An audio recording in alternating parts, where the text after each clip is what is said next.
bote. Ngunit ipinamalita pa rin niya ang nangyari. Ang aming pong salamat kina Engineer Ryan Leo Esdarcen at pamilya na nangangalaga sa takbong ito.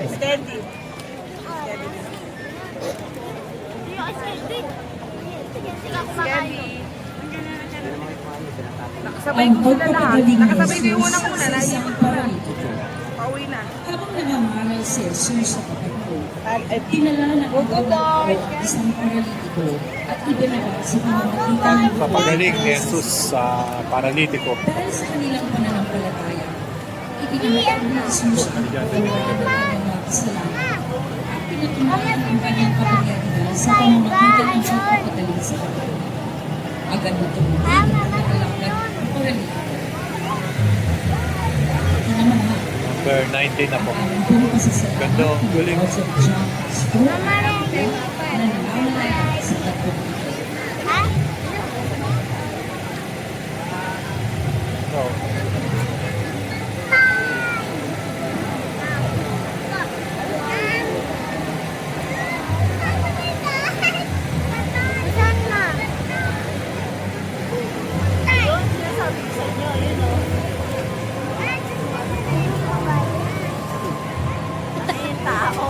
Tao na kasi ako matalo. Ha? Ayan. Ako natakot natin doon. Sabi ko nga. Emsa! Ako ba na yun yung ano? Baka malaglag yung harap.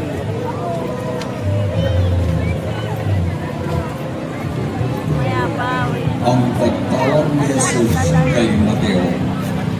Tinawag ni Jesus si Levi, isang maniningil na pulis, upang sumunod sa kanya at pagkatapos itong tumugon at iniwan ang lahat. Naghandog si Levi ng isang piling kung saan nakasalo ni Jesus ang mga publikano at makasalanan na naging sanhi ng pagpupos ng mga Pariseo. Ipinaliwanag ni Jesus na siya ay naparito hindi para sa mga matuwi, kundi upang tawagin ang mga makasalanan sa pagsisisi. At mula noon ay nakilala si Levi bilang Mateo. Ang aming pong pasasalamat kay Ginoong Albert Laya, Ginoong J. Saiki Laya Gabriel at pamilya na nanangalaga sa tagpong ito.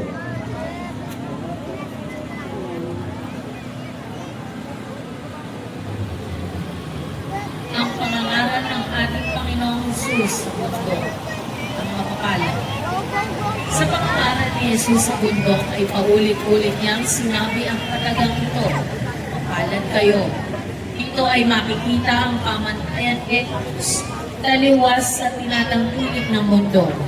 Kay Jesus, ang mapalad ay ang mga dukha at inapi, ang mga tumatangis, subalit sa mundo, ang mapalad ay ang mga mayayaman at makapangyarihan. Itinuturo nito na ang pagdurusa at pag-uusig dahil sa Kanya ay nagdudulot ng pagpapala at malaking gantimpala sa langit. Ang aming pong pasasalamat kay Ginoong Joselito Joey Rodriguez at pamilya na nangangalaga sa tagpong ito.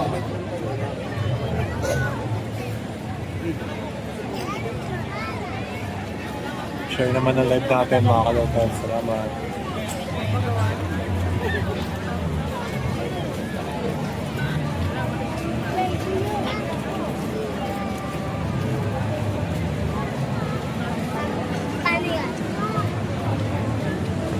La Samaritana, ang pangangaral ni Jesus sa isang Samaritana. Isang tanghaling tapat na pagod si Jesus, umupo at nagpahinga doon sa tabi ng balon ni Jacob. Dumating doon ang isang babaeng Samaritana upang umigib ng tubig. Siya'y kinausap ni Jesus at humingi ng tubig upang makiinom. Siya ay pinagpahayagan ni Jesus tungkol sa tubig na nagbibigay buhay. Siya ang Mesiyas at Panginoon, ang manunubos ng sanlibutan. Ang aming pong pasasalamat kay Ginoong George Alan Artenco, Bukalnono Castro at Dina Tenco Castro at mga anak ni Riona at Rojo na nangangalaga sa tampong ito.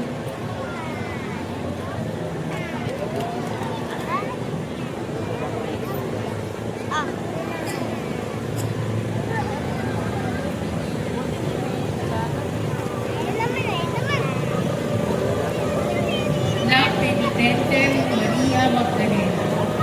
Ang pagpapatawad ni Jesus kay Maria Magdalena.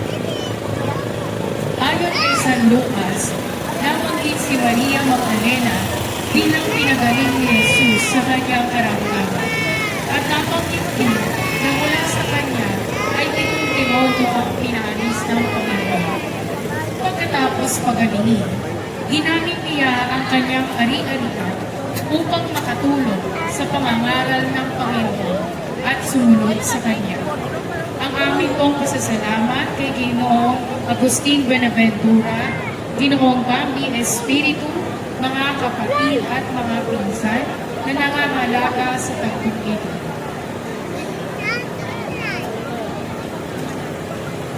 Ang pagpapagaling ni Jesus sa lalaking lumpo sa Bethesda. Si Jesus ay nagpunta sa Bethesda sa wikang Hebreo na ibig sabihin ay deposito ng tubig. May isang lalaking 38 taong may sakit. Sinabi ni Jesus, kunin mo ang iyong higaan at buwangon ka. Pagkasabi ay nakatayo na ang isang lalaki. Ang aming pasasalamat ni Latina, Evelita, Estela, Rivera, Piuda, Deputy, at mga Ginoong Patrick at Kinang Joseph Cruz at pamilya ni Guzman Manuel.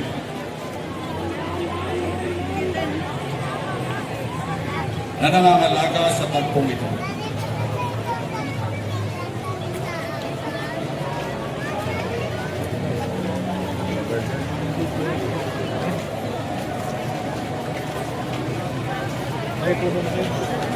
Ang pagpapagaling ni Jesus sa babaeng inaagasan ng dugo. Habang si Jesus ay naglalakad at sinisiksik ng mga tao, may isang babae ang lumapit sa kanyang likuran at inipo ang palawit ng damit ni Jesus at nagkakay gumaling ang kanyang pagdurugo. Nalaman ni Jesus na may humipo sa kanyang damit. Sinabi ni Jesus si babae, "Anak, pinagaling ka ng iyong pananalig sa akin. Umuwi ka na, ipanatag mo ang kaloob." Ang aming pong pasasalamat kina Pinapiling Leonora Cruz, Ginoong Arman Cruz, Ginoong Ferdinand Cruz at pamilya, Ginoong Patrick Cruz at pamilya na nangangalaga sa tagpong ito.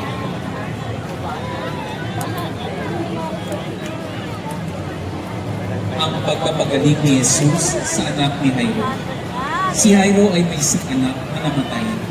Pinuntahan ni Jesus ang anak ni Jairo sa kanilang bahay at hinawakan niya ang kamay ng anak ni Jairo at lumito.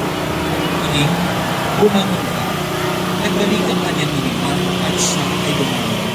Ang ganitong masasalamat ay nagkakaroon ang Mar and Santos, Ginoong Mark Anthony Santos, mga kapatid at pamilya na nangangalaga sa tagpong.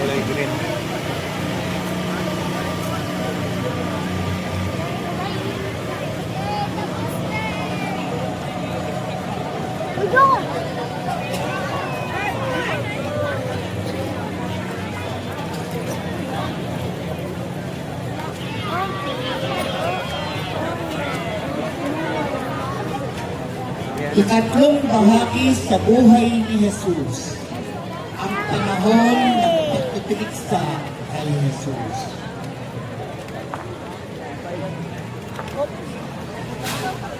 Ang paglalakad ni Jesus sa tubig. Minsan magtatakip silid. Kinauna ni Jesus ang kanyang mga alagad sa Capernaum. Sakay ng bangka habang siya ay nananalangin. Nang madaling araw, sumunod siya sa kanila, naglalakad sa ibabaw ng tubig, at nakita niyang nahihirapan silang magsagwan dahil sa malakas na hangin. Inakala ng mga alagad na multo ang kanilang nakakita, kaya sila'y natakot. Ngunit at Agad niya silang pinakalpa at tinalakas ang kanilang loob. Ang aming pong pasasalamat kay Ginoong Jaime Santiago at pamilya na nangangalaga sa tagpong ito.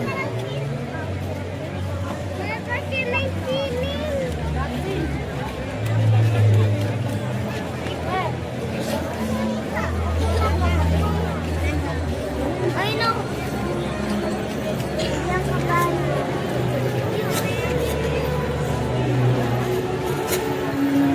Ang pagpapagaling ni Jesus sa lalaking bingi at utak. Dinala ni Jesus ang isang lalaking bingi at utak upang pagpapagaling. Inilayo niya ito sa karamihan at kinamot sa pamamagitan ng paghibo sa tainga at dila habang tumitingala sa langit na ang isang bingay ay patay na ang ibig sabihin ay nabuksan. Kapag dakay nakarinig ang lalaki at ang pagsalita ng malinaw. Aming pong pasasalamat kina Ginoong at Ginang Edward at Eloisa Francisco at mga anak, Mark, Lizelle, Trisha at Amelia na nangangalaga sa tagpong ito.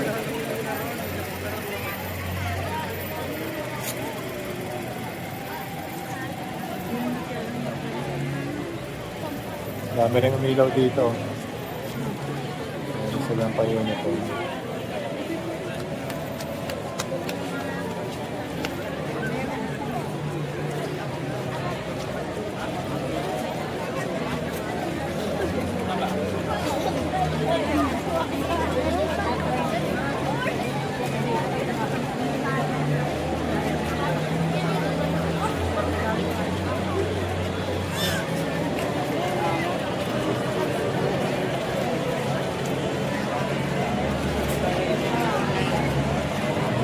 Ang pagbibigay ng susi ng langit ni Jesus kay Pedro. Tinanong ni Jesus ang kanyang mga alagad tungkol sa pagkakakilanlan ng anak ng tao. Sumagot naman si Pedro na siya ang Kristo, ang anak ng Diyos na buhay. Kung kaya sinabi ni Jesus, ikaw ay Pedro, at sa ibabaw ng batong ito ay itatayo ko ang aking iglesia. At hindi makapalay sa kanya kahit ang kapangyarihan ng kamatayan. Ang aming po pasasalamat kina Ginoong Dennis, Ginang Lourdes, Adi, Baby, Joshua, Joan Policarpio na nangangalaga sa tagpong ito.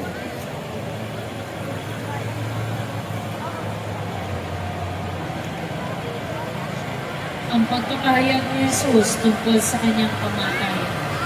Matapos sa pagpapawala kay Pedro ang susi ng langit, inihayag ni Jesus na ang anak ng tao ay daranas ng paghihirap, itatakwil, papatayin at muling mabubuhay. Ipinulong rin niya na ang siring ng susunod sa kanya ay dapat kalimutan ng sarili, kasalin ng krus at ialay ang buhay alang-alang sa kanya, magkakamit ng buhay na walang hanggan. Ang aming pong pasasalamat sa pamilya Sumalabe, pamilya San Gabriel, Brian Deacon, Maria Sofia Isabel, at Zachary Louie, at sa alaala ni Angelita Sumalabe na nangangalaga sa tagpong ito. Ang pagbabagong anyo ni Jesus sa bundok ng Tabor. Si Jesus at ang kanyang tatlong alagad ay nagtungo sa bundok ng Tabor. At habang sila ay naroon, laking pagkamangha ang bumalot sa isipan at puso ng kanyang mga alagad nang kanilang makita si Jesus na nagbagong anyo. Naging maningning at busilak ang kanyang kasuotan. Nakita ng mga alagad si Elias at si Moises na nakikipag-usap kay Jesus. Ang amin pong pasasalamat, kinaginang Saning Pascual at mga anak, Linda, Amelia, Leonie Jr., Belen na nangangalaga sa tagpong ito. Ang pagdalaw ni Jesus sa bahay ni Marta at Maria sa Betania. Habang naglalakbay si Jesus, kasama ang kanyang mga alagad, sila ay pumasok sa isang nayon at malugod na tinanggap ni Marta sa kanyang tahanan.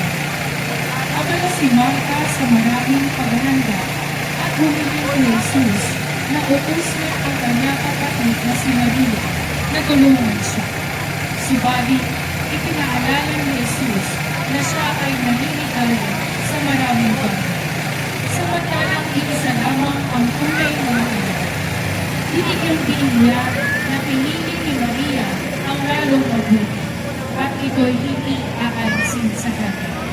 Ang aming pong pasasalamat kina Juan Terry, Darlene at David Landan na nangangalaga sa takbong dugo.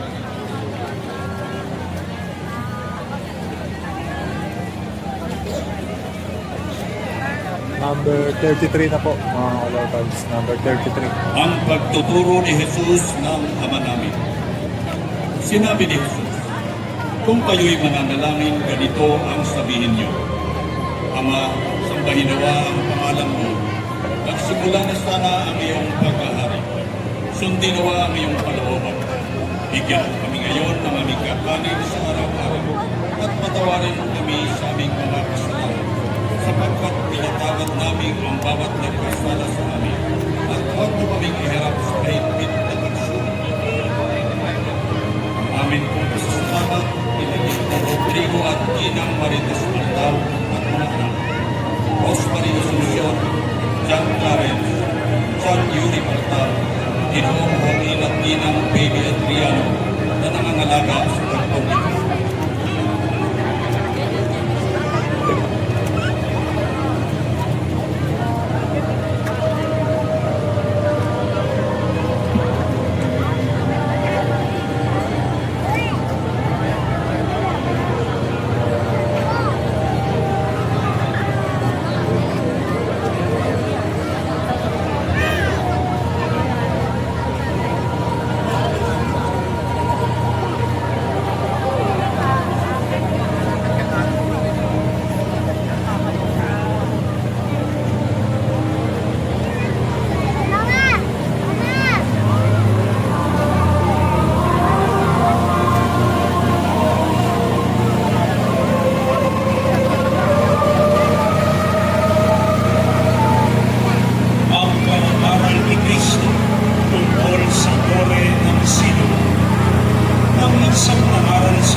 Kaya tayo'y pinagalaan ng Panginoong Yesus na tayo'y magsisi sa ating mga kasalanan upang hindi mapahama.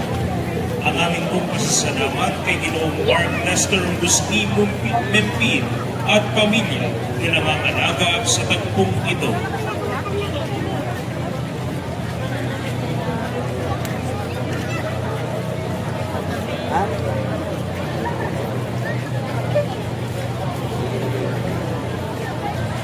Adjust natin konti. Nakaarang sila atin. Nag-dismissan na. Ang pagpapagaling ni Jesus sa babaeng buto. Nung isang araw ng Sabat sa sinagoga, pinagaling ng Panginoong Jesus ang babaeng buto. Siya'y kinutya ng mga tagapamahala ng sinagoga, ngunit sinagot niya ang mga ito at pinaliwanag na mas mahalaga ang pagdamay sa kapwa kaysa sa titik ng bakas. Ang aming pong pasasalamat kina Ginoong RDP at Ginang Apo Jane Peralta at pamilya, Ginoong Kiko Francis Peralta at pamilya na nangangalaga sa tagpong ito.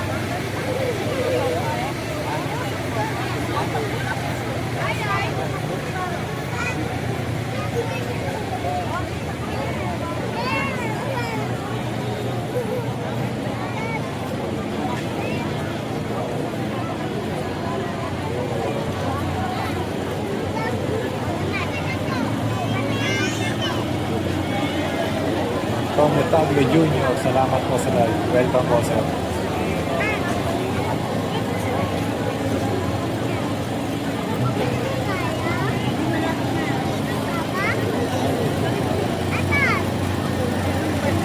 Ang pangangaral ni Jesus tungkol sa talimhata ng kalibughang ina. Ang talimhata ng kalibughang ina ay isang hanggang sa ilalawit tayo na isulat sa Evangelyo. Ito ay naglalarawan ng pagkakalikoob ng busog na at nagdakilang pag-ibig ng Ama. Prodigal son. Ang panawarin niya ang nagsisiliyang anak. Ito ay nabibigay din at kumakatawan sa pagmamahal ng Diyos sa sanlibutan. Ang aming pong salamat kina Jello, Carly at Angel Pascual, Sydney, Dami rin ang ilaw dito. James at Christine Gabi, Number 36. na nangangalaga sa tatlong ito. Chuck Alvaro Chavez. Amin Salamat din sa pong live. Salamat pagbati po. at pasalamat Share po ng live natin, kay mga Reverendo Padre Norberto Norby Gabi na siyang direktor ng Pangdayosesis Pagpakalang Jesus. Doon sa Liturgy. Ito, ang ganda rin ng oras na ito, mga kalangkan.